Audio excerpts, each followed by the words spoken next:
The Religion of the Aryo-Germanic Folk, Esoteric and Exoteric by Guido von List. List was an Austrian occultist, journalist, and novelist. He expounded a neo-pagan religious movement known as Wotanism and Armanism, which we will be discussing today through his work in this book. I recommend that you read the book yourself, as I do not have enough time to fully go through all of his ideas. But this book begins with a lot of theosophy and brief explanations for what the differences are between Wotanism and Armanism, along with Wehenai. The book opens with a lot of talk of language and mystical aspects and concepts through words that our ancestors used to tap into magical and the spiritual world. There was a secret tribunal. It was an ancient group of Armamen, or Sermonen, that used a secret and more powerful language. This was combined with rituals and beliefs. The secret language and the folk primeval language disintegrated into two separate teachings. One was more occult and secret, the Esoteric, which he calls Armanism. This was then translated into a religious doctrine for the people in a form of Wotanism or Exotericism. And the point at which Wotanism began to branch off from Armanism is to be discovered where the brief characteristic terms for the highest incomprehensible and unfathomable divine essence were no longer understood by the uninitiated, so that they were reduced to individual names in such a way that eventually an anthropomorphic entity bearing a name was created out of the great incomprehensible divine essence. These individual characteristics were further anthropomorphized such that they formed a series of gods which, becoming ever more human, arranged themselves like a great royal family around a high king until eventually even the familial relationships were no longer sufficient, and the ranks of servants in all their hierarchies had to be instituted to complete the picture for the lower divinities. So basically, Wotanism is a more digestible form of the occult version, the more truthful version that the High Secret Tribunal and the Armanists discovered through the, like that quote said, incomprehensible and unfathomable divine essence. So these were pretty much based on primeval calendrical observations of various focal points in our reality. So that's basically what the gods represent. They're various cycles and patterns, focal patterns in our world, such like the branchings and the growth of plants and trees are the exact same pattern that you see in the branchings and the growths of our lungs. If you look at how our lungs are constructed, a focal point like that, same with the light focal points and the cycles of the seasons and the days. Another very core point that he begins with, he basically sets a very broad foundation at the beginning of the book of various terms and then further looks into them as the book progresses. So this other foundational point that he brings up in the beginning of the book is the root races. And there's an idea of divinity conceived of in Wotanism which portrayed the primal god androgynously, i.e. double-sexed. And that's where the primal mother emerged. And that conceives of the first three root races. It was a threefold division, a three-leveled classification.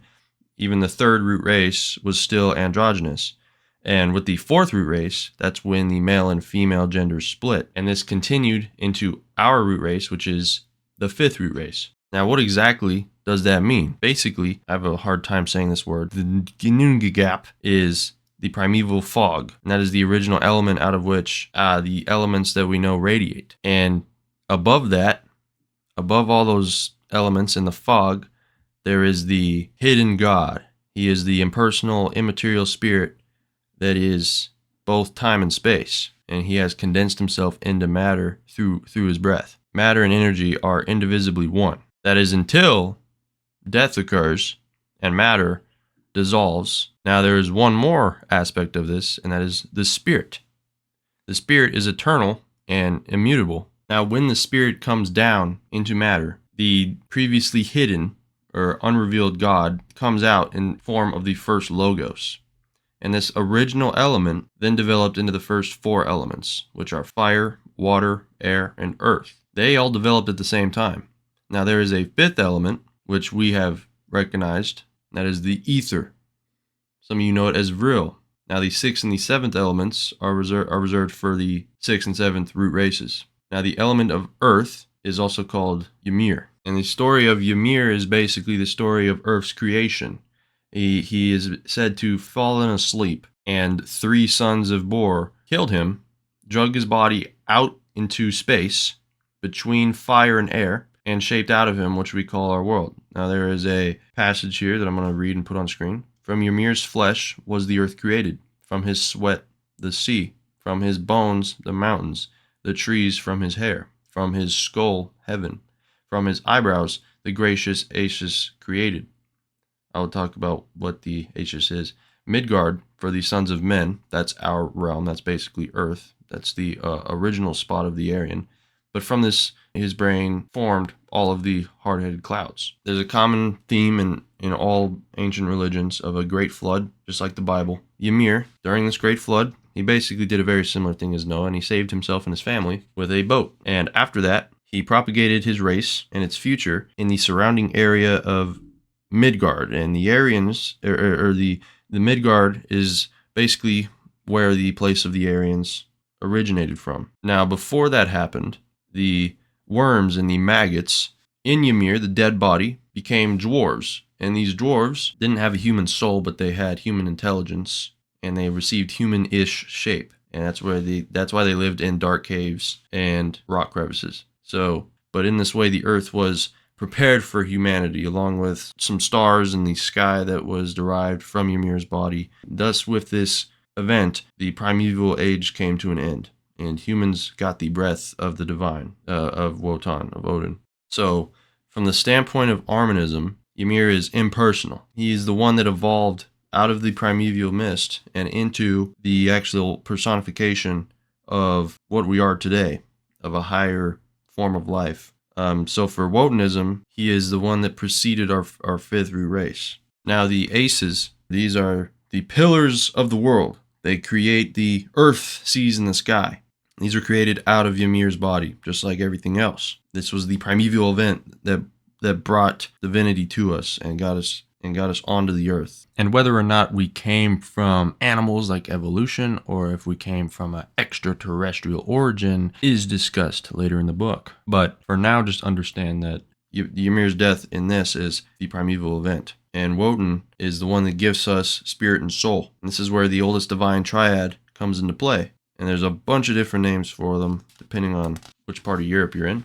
Wotan or Odin, he's always the first one in these triads, which implies that he is the highest one, or he's the one and the only. So now he is the second Logos, and such he is the All-Father, who can be portrayed in a human form, superimposed over Wotan, while he can also appear in human form as Wotan himself. And this triad in its essence represents the 3 stages, which are coming into being, becoming, and passing away. This is a theme throughout the entire book, very important. Being birthed, becoming, and then going toward a new arising. So the name Wotan, or Odin, means spirit within. And these triads, we see that arising, becoming, and passing away. These ideas were originated in Armanism, and they were given divine proper names in Wotanism to make them digestible to the people. Basically, that's how I interpret it. And there's many other names spread all throughout Europe that change. So the biggest one, of course, is Odin and Wotan. That is the most known one. Now, another core, we're still in the earlier part of the book, another core foundation is Garma. Garma is pretty much destiny. It is to be transformed into oneself, making oneself transform within oneself by means of oneself. And this is actually theorized to be the root word of the word German, Garman, that formed itself into Garmamen, or Germans. It says, our heavenly forefathers, they referred to themselves as those with power over destiny, the Garmamen, or Germans. Now this Garma, it's basically a hidden credit. It can be generated, and it affects us in many rebirths. Since there is only one causeless cause, which is God, the first causeless cause, as it relates to Garma or destiny, is the oldest Norn, Erda, the Ur. The Ur has been there since the beginning. We'll get back to the Ur later. So, further down the timeline, a 7-fold divinity was recognized. And basically, this took the number 7, along with many of the focal patterns seen with 7, just like the light spectrum. So, the rainbow, the tones, the octaves, the 7-leveled vibratory law, which inserts itself into the equivalencies of atomic weights.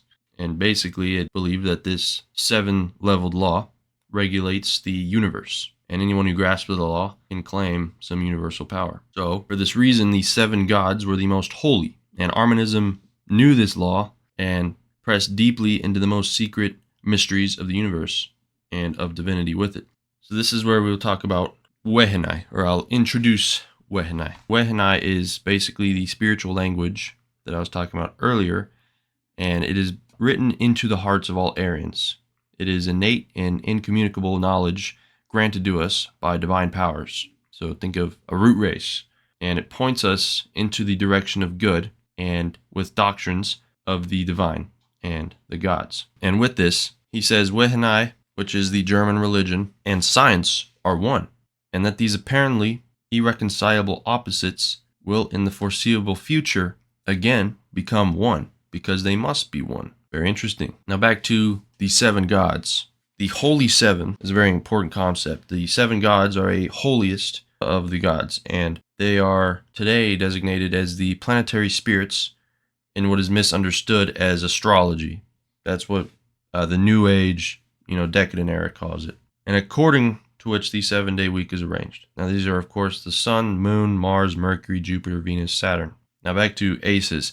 Aces can only create the bodies of humans and their lower soul. The intellect and the divine human soul and the eternal spirit, that comes from Wotan. Now he says the secret doctrine says that the moon was the father of the earth. And it basically, that's why the moon and the earth have such a weird size comparison compared to everything else that we've found. And he says that the moon gave up its developed inhabitants to the earth, and these form the race of men here on the earth in contrast to those formed from the earthly animal kingdom. So basically, he says that Aryans are from the moon. Pretty wild. And that's where we get these spirits descended from the moon, the lunar ancestors, whom the All-Father incarnated into the bodies of those created by the other 2 aces.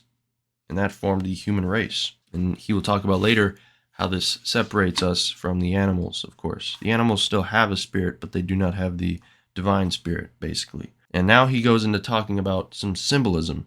So the Firvos, which is the infamous symbol of the National Socialists, it is the hammer of Thor and was one of the holiest secret signs of the High Secret Tribunal. And it was intentionally concealed by this higher class, by the Armermen, for purposes of Wotanism at public religious services, as shown only in an imperfect form.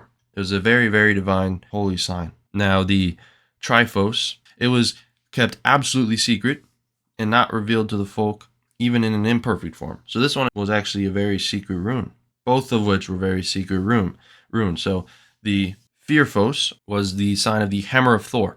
Like I said, I want to reiterate that point again. It was one of the holiest and highly secret signs in the Armermen's society of the secret tribunal. Very interesting. And we're going to skip to Saturn. Saturn is the sign of death. It is the cause of something to stop, of being rebirthed toward a new arising. So basically the continuation of time. So thus with all these, we have the course of becoming, life in our world of the senses, which allows us to leave this world through the gate of death. And by dying once more, we are prepared in the which I mentioned earlier, for a new arising, for rebirth. And the Armen calls this preparation in the for the next rebirth, or incarnation, Surtur.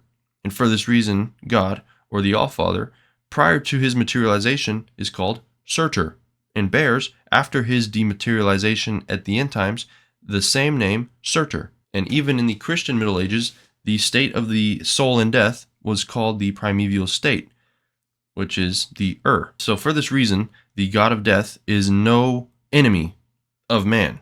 It is his friend. Now I'm going to go back to Saturn. Saturn, or the 7, have reached their end, only to begin the circulation once more from the beginning in the act, or the octave. It is another octave. So now it must be remembered of the 7 colors of the rainbow. But there are really only 3 colors. As you know, the 3 primary colors. And all the other colors are a transitional tone. So that gives us the 3 plus 4 idea that we will come back to, of course. With these 7 gods, the divinities can be shown to be gods of time, and as such, they can be found even more clearly in the 12 and 13 gods, which are related to our calendar. Now, every mythological name, object, and event can be evaluated and determined immediately in its Armonic or Wotanic meaning, which is what I've been talking about a lot thus far. Wehenai has its strength in that it does not desire or require blind faith, but rather only advances empirical principles and does not merely allow, but rather makes into a duty that individuals should gather experience and knowledge, and only believe that which they know.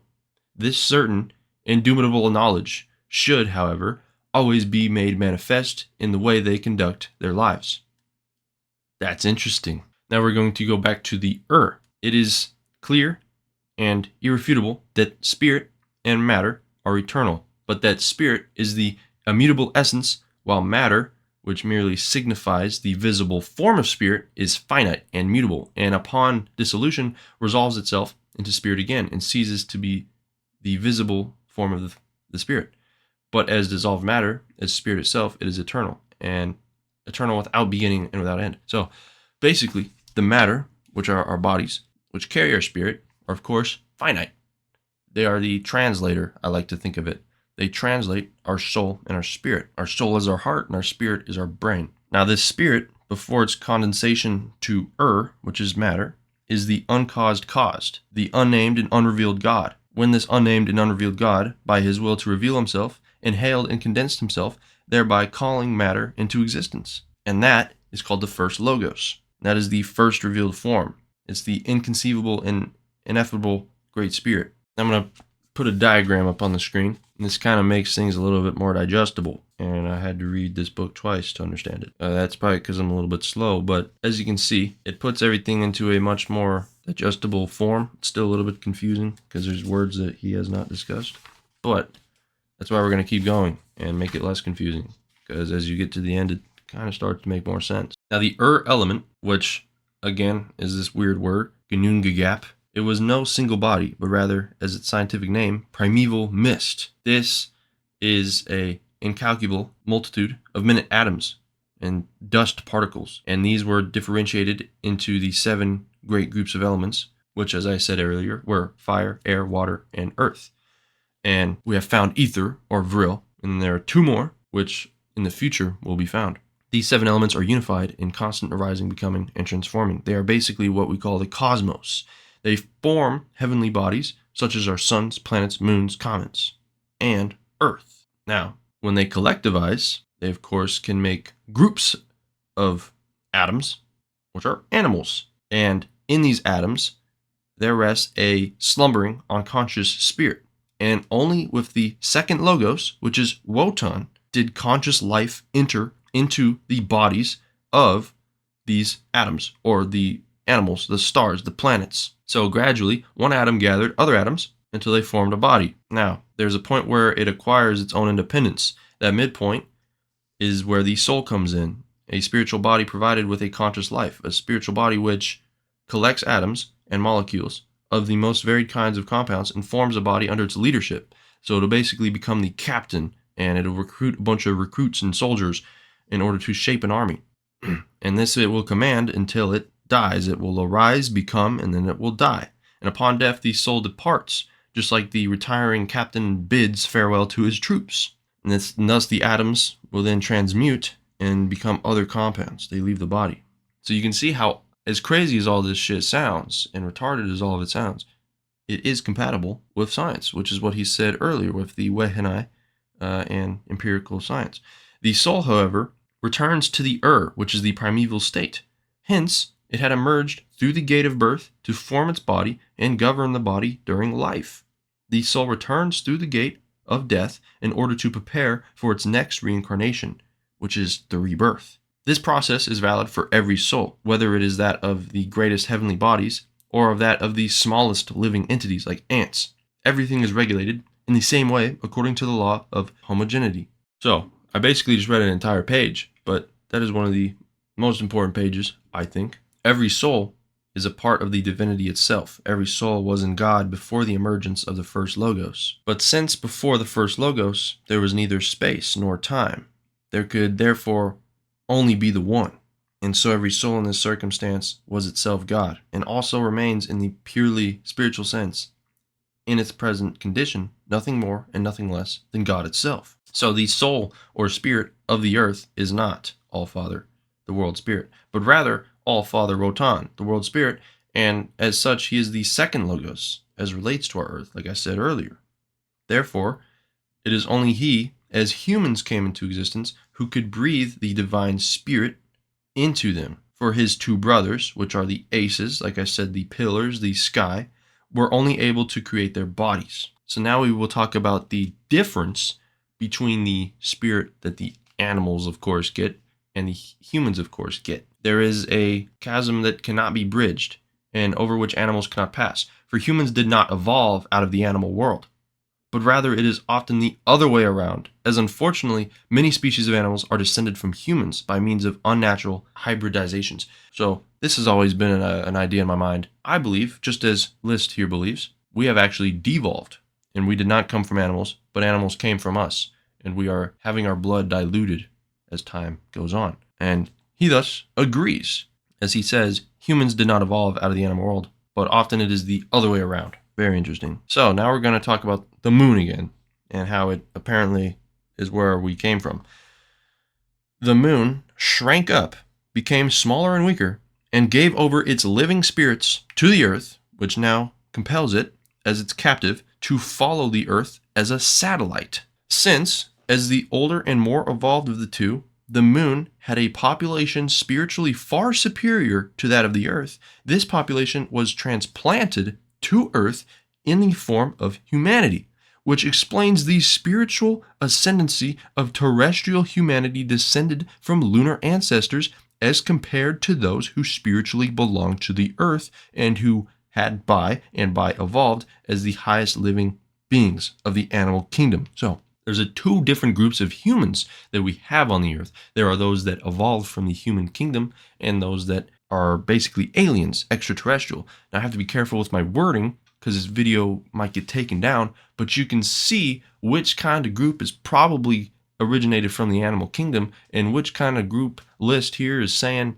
probably are basically aliens or extraterrestrials are coming from the moon, which is the people that he is talking about in this book and their religion. The lunar ancestors also brought with them the formation of the human body, a property which they bequeathed to the earth, and for this reason the human body manifests a special characteristic form which distinguishes it as something which arose suddenly and not as something that emerged in the course of evolution from an animal body. So the human body, and you have to remember the time period that this was written in, and this was written in 1910, and it was written in a place where there wasn't a lot of diversity. So when he says human body, he means the human body of 1910 Europe, not the human body of the globalist human body that we now would start to think of when we hear the term human body. And therefore, the missing link between the animal kingdom and the plane of humanity is nowhere to be found, for it never existed. Very interesting. This implies that we, as a root race,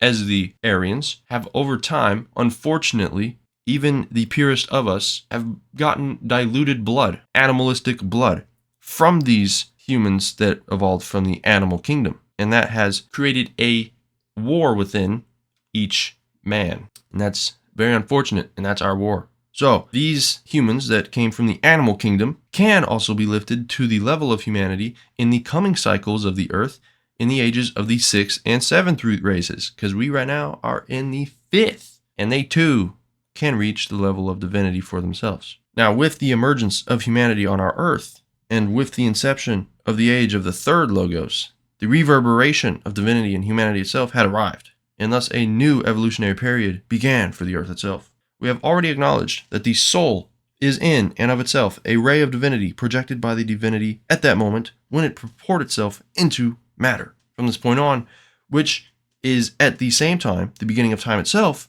every soul is an ego consciousness, and it will remain that until, at the end of time, it will return to God. The primary mission of all souls, and therefore all individuals, is that of fulfilling and realizing the will of God, which is logically their own will as well.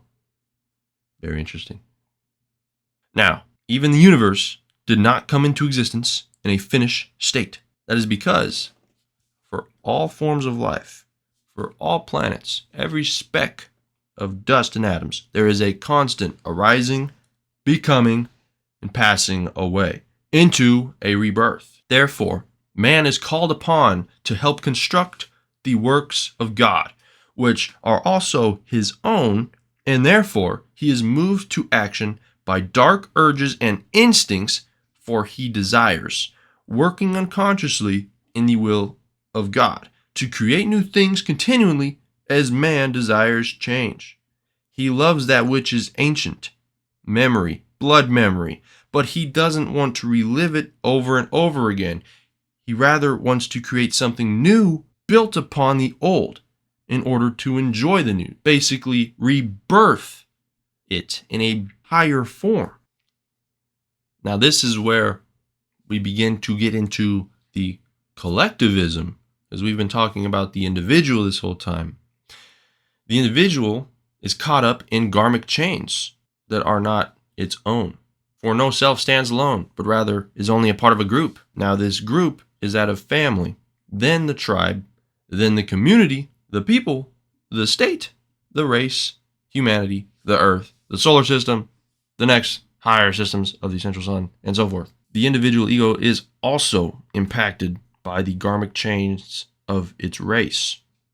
Every self which follows this inner voice, this intuitiveness, so to say, this is your gut, to put it in a more digestible sense. It is your impulses when you know something is right. Those who follow that, those who follow their gut, will acquire good karma. Everyone who works against it will generate bad karma. This inner voice, the conscious, which is actually the unconscious perceptive feeling for what is right, is in fact the unbreakable thread that connects the individual self with the divinity and enables the self to guide its manifestations rightly through the world of humanity and gradually to conduct them in a sure way back to God throughout many rebirths. Some people need help. Some people don't have that. Some people do not have intuition.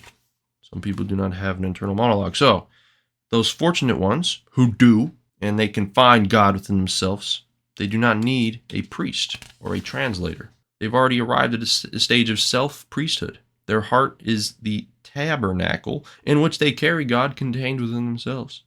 And thereby, their whole lives are self-sacrifices which they dedicate to God within, and thereby also dedicate themselves directly to the All-Father.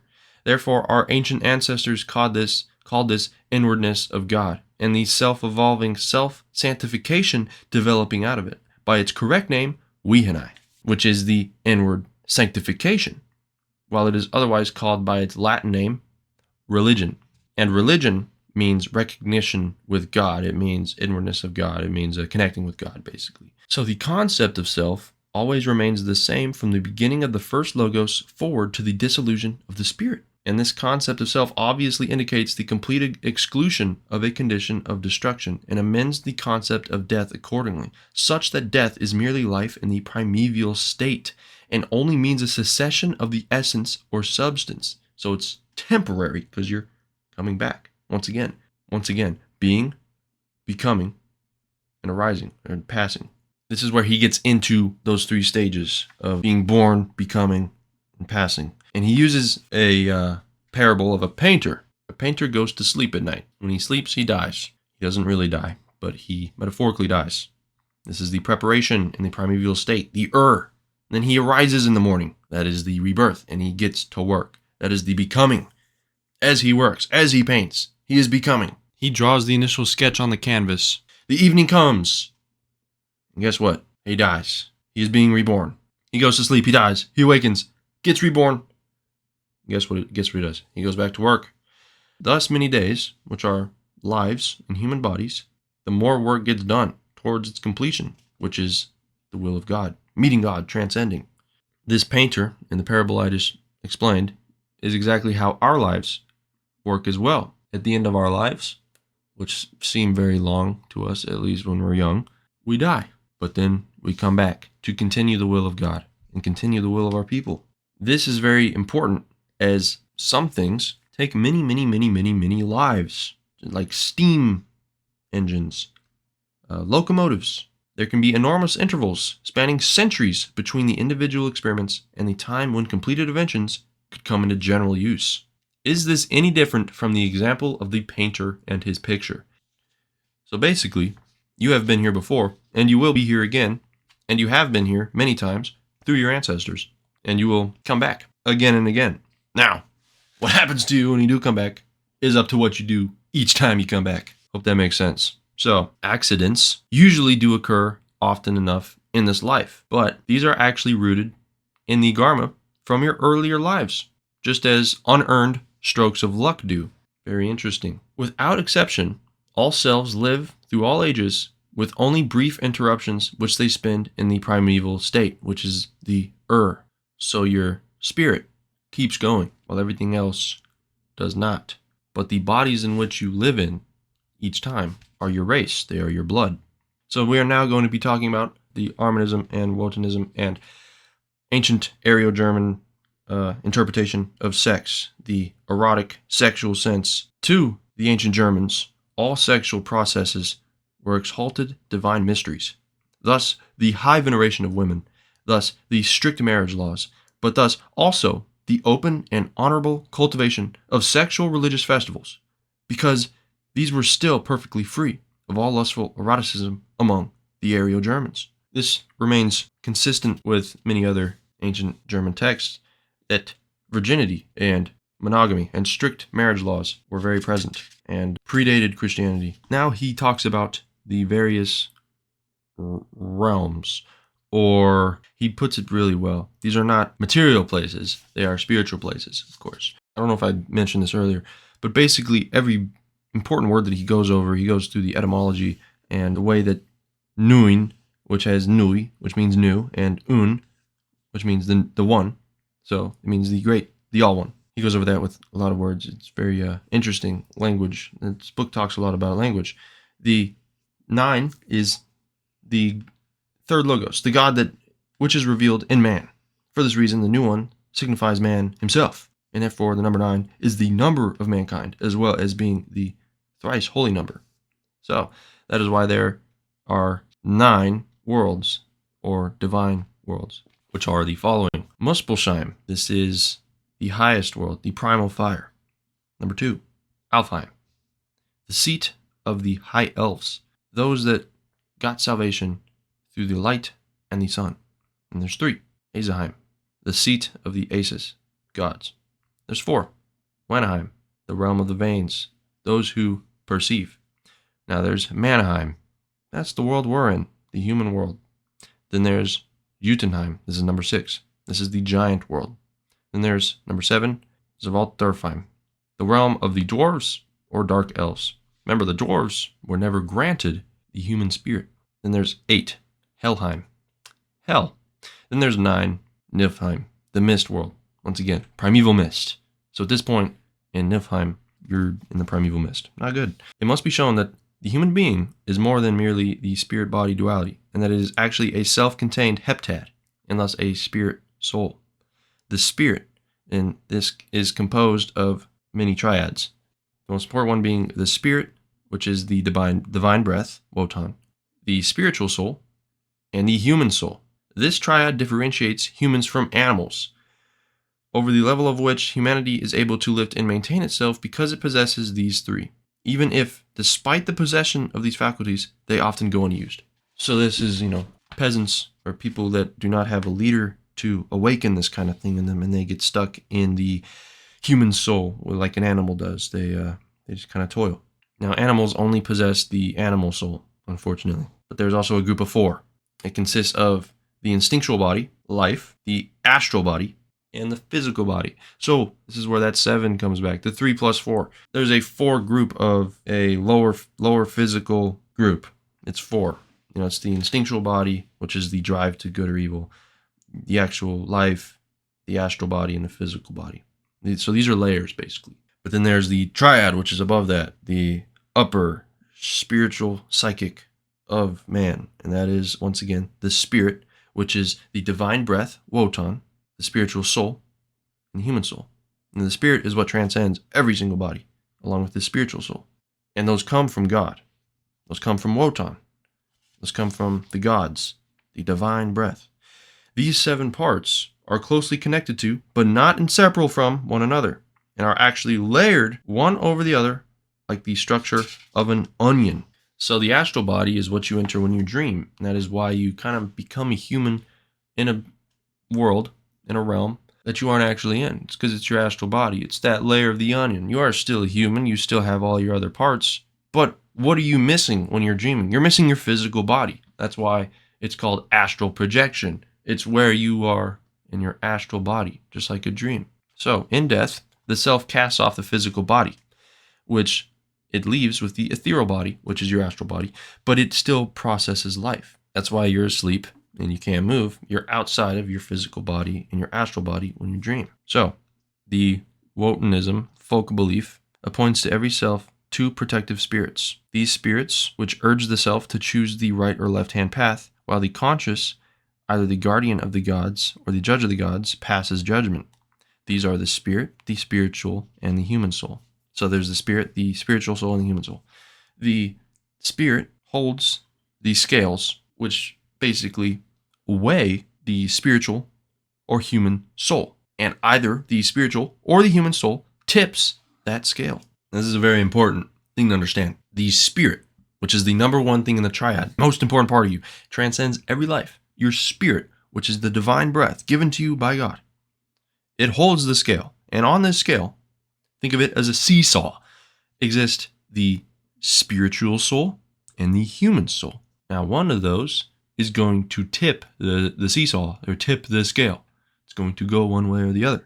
This is where we come back to the 9 worlds. Now, with these 9 worlds, according to how the self conducts itself in life, whether the spiritual soul or the human soul overcame the other, tipped the scale, the spirit itself will show the way. It will keep going, along with whichever soul tipped the scale. That spirit will be its own judge of the dead for the disembodied soul, the now soul that's out of the body. And that will then guide you toward Wanaheim or Jotunheim, which is the place of giants. And Wanaheim or Jotunheim is towards higher spiritualization, which is Wanaheim, or lower materialization, which is Jotunheim. Now, it's important to remember this is neither reward or punishment, but rather karma, conditioned by the self's own will. So, Jotunheim is if you go through your life worshiping material things and exacerbating material things into that reality. While Wanaheim is when you put all of your libido, put all of your energy and all of your will, all your spirit, all your God-given ability into things like art, your people, and things that transcend you. If these desired and willed goals are truly and deeply directed towards spiritual things, such as art, science, ethics, like I just said, the self in question moves into Wanaheim, and there it leads a joyous spiritual life in the circle of those blessed spirits into whose orbit it brought its desires and longings. So, in contrast, if you go through life striving and longing for material pleasure, material possessions, money and property, the disembodied self will find others like itself in Jotunheim. Its appetitive body increases, but the means by which this appetite can be quelled are missing, and so the soul suffers torment of longing and remains bound with 1,000 chains to the corporeal world. And we can carry out familiar interactions in forms of good spirits or bad spirits. This is basically an explanation for demons or helpful spirits, as they can take possession of the physical bodies of weak selves, so people who do not have a high consciousness, in order to satisfy their lusts in the physical bodies of such selves. So the astrals can come down, take control of weak people, curse them. This is that spiritual phenomenon of disease which we call delirium, but which would be far more accurately characterized as possession. Whoever occasionally visits certain places will be able to confirm that fact, otherwise inexplicable, that in that place there seems to be a rather strange fluidium in the air. This seizes him like a frenzy and involuntarily motivates him to actions and excesses, or at least tempts him in directions he would not normally entertain. And this frenzy leaves him again as soon as he no longer breathes that air, leaves the place in question. So this would be like drinking a lot of alcohol and going to a club. You are entering a state that is more weak consciously. You are entering a place where there is a lot more astral bodies floating around that probably are going to tempt you in directions that you might not normally entertain. But gradually the astral body fades. And after it evaporates, the self commences its migration toward the next divine world. Their similar processes are undergone until the self sheds the body of life, that body which still connects it materially to the human world. Only then does the animalistic life really cease.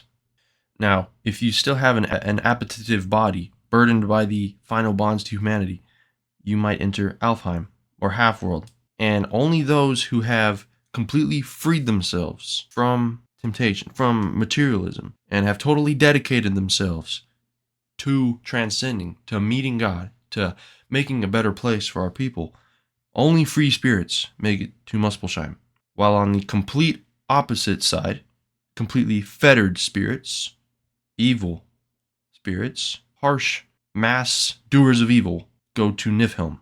That is the mist place. That is the primeval mist. And in Niflheim, you are not rebirthed. From neither of these two divine worlds is there any further return to the human world by way of rebirth. So once you reach Muspelheim, you remain in Muspelheim. Now, there is a caveat to that. Same with Niflheim. Once you reach Niflheim, you remain in Niflheim. Niflheim is the place you probably don't want to be. In both places, spirits remain in a fully conscious state until creation is renewed in the next cycle.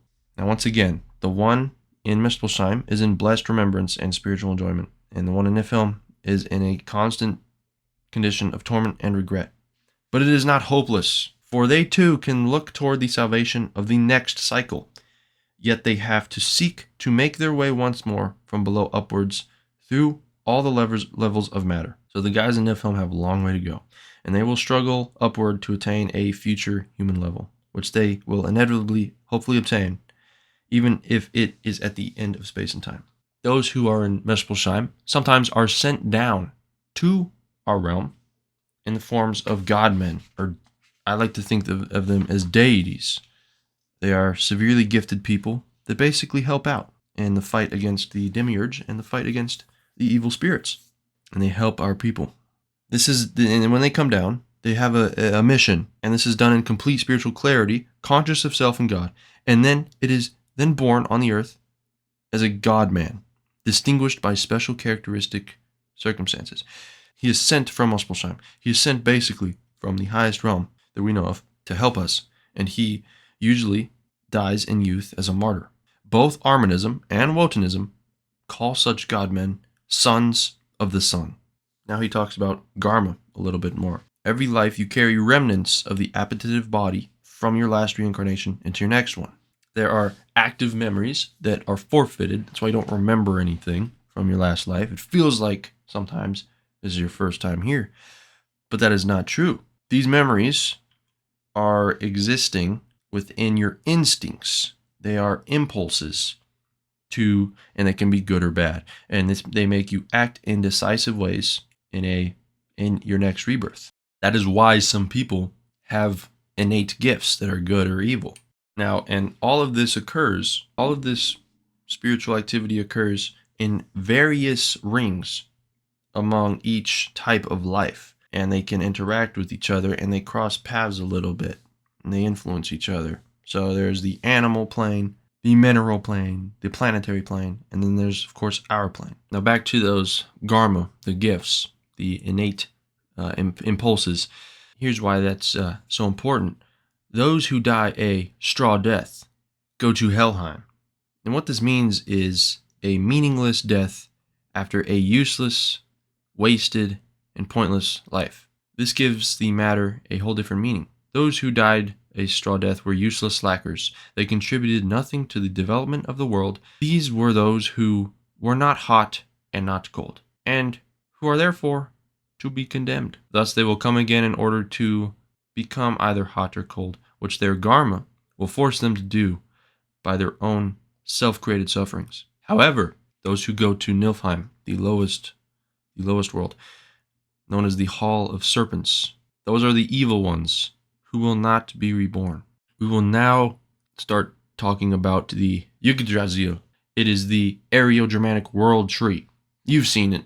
It is the tree of life of the Aryan people. And it represents basically everything that we have discussed thus far within different symbolism. And it also represents the idea of as above, so below. But he then also starts discussing the story of Wotan. Wotan's very important, if you can't already tell.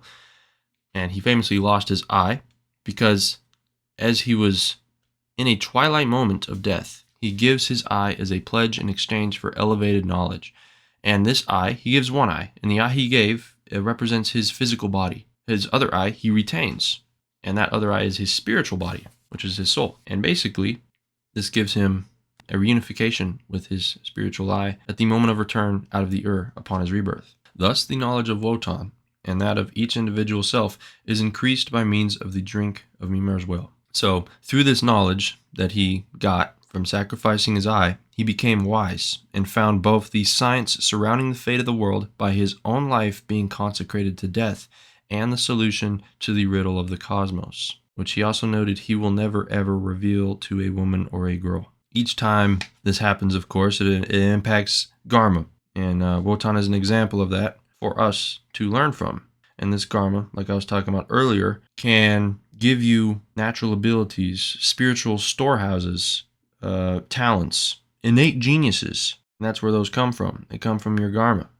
So you can either be inherently really dumb and bad at things, bad at certain things, and you'll find some people that are just gifted. That is from past lives. The first logos, the second logos, and the third logos. Reminder, the first logos is the world spirit. It is the The second logos is Wotan's breath. It is the God's breath. The third logos is the human spirit. It is the ascension. Man, in his own selfhood, has to rediscover the divinity within himself, which is the divine inwardness, after he has lost it. And in this age especially, after he has searched for God unsuccessfully outside himself, it says up there in heaven, in temples and churches, like people try to do, they try to look outward instead of inward. Man, hopefully, discovers God within his own heart. And he does this on the painful detour through atheism. And this time he does so in a way that God will never again be lost. And then he discusses Helheim again. Everything material, even in time and space, reaches its end as soon as the revealed God is himself transformed into the unrevealed great spirit of salvation through the dissolution of matter into spirit, and he once more becomes Satyr. Satyr. So, Satyr, very important. There's a lot of symbolism that he discusses about the Yggdrasil, the world tree. One of the most important parts that he says is this world tree will lose all of its branches at the time of the destruction of the Aryan world, the fifth root race, and only the trunk in the form of a cross will remain standing. So, this triad of life, the being, becoming, and passing away, and arising, that triad exists on every plane of existence, not just our lives and deaths. It exists for ideas, it exists for planets, everything. Everything has a decay, everything has a rebirth. Even the falls of civilizations exist in this manner. It's a cycle. Now I believe that we must break this cycle, but I'm going to continue with this. So, every decay is merely a death and not a destruction. And so according to the same natural laws, a rebirth has to follow this death, and so it will. But this will be the rebirth of the same, but in another renewed essence. This belongs to the future, and in this future, we hope only for the best for the Aryo-Germanic world, whose apostles already walk among us. So the deities that you see that project our future, that work for the best of our people, those are the God-men. Those are the men from Mispelsheim. Come here with a purpose. Come here as martyrs. If one surveys the great artistic construction of the Aryo-Germanic Gehenai and then unifies it into a sort of focused single ray, it will be surprising in its overwhelming simplicity. one that can be summarized in a few sentences, which not only make it possible for each man in every life situation and in every profession to lead his life according to Wehenai, but actually motivate him in this direction so that he will find the shortest transformative path to find the lost master world, or his own divinity, i.e., transcending. And these are the 10, you could call them proverbs to make it easy to understand. They're just messages of guidance. Number 1. Recognize God in thyself, and man in thy essence. Work for the recognition of this through word and example for others, but do not force this recognition onto others. So this is like planting seeds for people to wake them up, basically, is a way that I understand it. Instead of just like trying to go to somebody who is clearly trapped and at a lower level and being like, hey, it's not going to work. You just plant seeds, follow through example, but do not force this recognition. Number 2, recognize the all one self in thyself and thy fellow men. Deal with others as thou wishest they would want to deal with thee. Number 3, do not neglect thy spirit for the sake of thy body, nor thy body for the sake of thy spirit. Thus thou shalt always remain in balance, in that each of these supports the other, and the God within thee holds the guiding hand.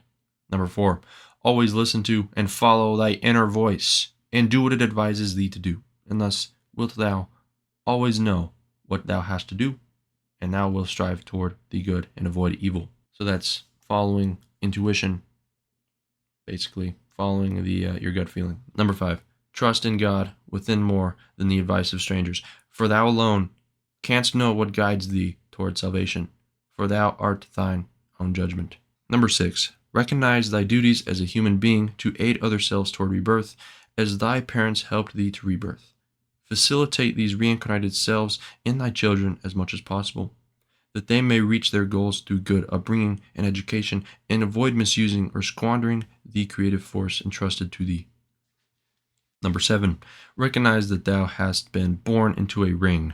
Be this ring the family, community, Volk, state, etc., in order to work for the benefit of this ring. Fulfill this duty in complete devotion, but also demand the rights guaranteed to thee so that the balance will never be disturbed. So that is basically working for your people, working for your family, your children. Number 8, respect the law and contracts. Always be truthful and without guile. Number 9, preserve thy dignity as a human being in small things and great. Always be calm, cheerful, and joyous. Bear with patience and dignity the suffering that is placed upon thee, and be not arrogant in times of luck. Enjoy whatever pleasures life offers thee, for enjoyment is thy right, but steadfastly renounce whatever withholds it from thee, because it is occasioned by thy self-created karma by means of thine own will. Number 10, let the God in thee govern. Be strict with thyself, not in an aesthetic manner, but be kind to others without weakness, and await death in quiet dignity as thy friend who is kindly bringing thee to thy further evolution, perfection, and happiness thou hast been striving for. So, do not be afraid of death, as it is the path forwards. And for these reasons that we have discussed thus far in this entire video and throughout this whole book, the Aryo-Germanics were confident, calm, and inclined towards the enjoyment of life, for they did not fear death, as they knew it was merely a brief span of time, similar to an invigorating sleep during the night, meant to impart renewed life once more. They knew that they would be their own descendants. For this reason, they established families and estates, for by providing for the future, they were actually providing for themselves.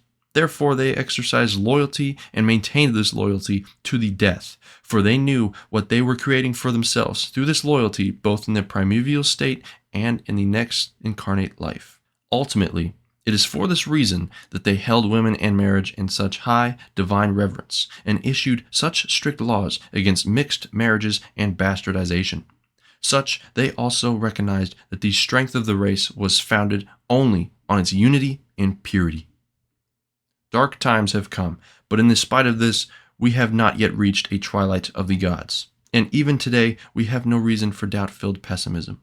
For the Wehenai of the Aryo-Germanics is too deep, even if unconscious and latent, rooted in every Aryo-Germanic soul, and it awaits only the call to awaken, which will and must catch fire in order to instill the flame of inspiration in the Aryo-Germanic sensibility. When, to use an old Skaldic formula, the right word rings out at the time in the right place. Now, I once again emphasize that you read this book yourself, because there's a lot that I skipped over, even in this lengthy video. I'm now going to extend the ideas and do a brief analysis, along with my own opinion, and take things a little bit further, so to say. We must look at this book from the lens of the 1910s Europe, and the state of the Western world in 1910s Europe. A bit different than today. I don't fully agree with these ideas. I do find them very interesting. I think our end goal is to break the cycle. It's to get into the next dimension, meet God himself, as a collective, as a whole, and escape the animalistic, deteriorating aspects of our blood. And we have gotten close to the first steps of doing so in past civilizations that are controversial. And in these civilizations, they basically uplift everybody with due respect to each person's liberty that they should be granted for how much of a peasant they are or what kind of class they were born into. Lifted them away from the demiurge towards a path of virtue and honor, transcended the people as a whole away from the demiurge and the devotees of the demiurge. Thus, the evil in this world and its God is time. Our God is above time. Our God is love and intuition. And we look to reject the God of time and transcend this dimension. As the Satanists and they worship time. Their God is time. Their God is this era. That's why they rape our kids and drink their blood and try to live for as long as possible. Because they worship that. And that is why they worship Saturn, Satanism. And they do evil because they're controlled by the material. They're controlled by their desires. They want to live as long as possible. They want to enslave everybody else. They want to make sure that we don't prosper. Make sure that beauty doesn't prosper. Make sure that anything divine doesn't prosper. They want to hold that down and suffocate it and enslave the world. And we are the soldiers against that. But yeah, basically they are worshiping the demiurge, trying to keep us within the demiurge's realm. And so they institute systems that harvest our energy. They harvest our life and our vril and our ether. They trap our souls, and you notice in these jobs there's nothing transcendental about them. There's nothing about anything that's higher than us. It's purely materialistic, and you are giving your God-given energy and your God-given spirit and soul only to use it to produce material things that don't matter and that only feed these devotees of the demiurge, which control us and enslave us. And past civilizations and the spirit within us, with the spirit within us, are trying to reach higher realms. They're trying to find the truth, and that's where God is, and that's where we can get to. And they are the antithesis of that. Like I said, they work for the demiurge. They are the demiurge incarnate. They're the devil incarnate. And I'm sure you know who they are. They're trying to find the home that our spirit and our soul were born in. And they work in many ways to restrict that. That's why these mythologies, and that's why these ancient religions and things like that, and things of this nature are so important. It gives us a guidance, a path to look towards. And we came from God. We came from a divine source, a source that exists in a higher realm that we can't even comprehend. That's why in the book it said incomprehensible divine essence. You can't even fully understand it because we've been corrupted. That's why even the Bible, which is, of course, a very different book from this, there's still themes that are present in every kind of ancient source around the world, like the fall of man. In this, it is the mixing of the blood. We were a divine root race. We came from God, but we have mixed a little bit with lower blood. Some people have mixed a little bit more with the animalistic blood. And this blood, the entire bloodline and genetics of a man, they basically act as a template for his mind. And this template, because it is from a divine source, because we are all from God, it holds methods and it holds subconscious abilities that can allow us to collectively transcend our entire race. The honor and the altruism inherent to our people are predecessors to this ascensions. They are glimpses of what we had in the past, where we came from, what the divinity of our civilizations and the greatness that our civilizations could hold. These great predecessors all combine to represent the true and divine form of love, not the love of the modern world, but the love of how it originally was. Because most things in this era, this Kali Yuga, so to say, are inverted. Because love truly is not the love that is taught today. The love that is taught today is a bastardization and inversion of what it truly is. Similarly to how the most divine and inherently natural concepts have been adulterized and inverted to evil means by the devotees of the demiurge. The bankers and the merchants, you know what I'm talking about. So particularly our people, we have been able to create all these great technological advancements, philosophies, sciences, religions, societal theories, political practices, basically anything great. It's because we have this blood to a degree that has its origins in divinity. It's the Aryan blood. It's the civilized moving upwards. This all implies that we are actually devolving. We did come from something greater. We are not evolving. We are devolving. As the other races should also pick up on this, but they don't. That is because the Aryan blood that was once concentrated and pure was at some time uncorrupted, but now it is corrupted by the lower blood.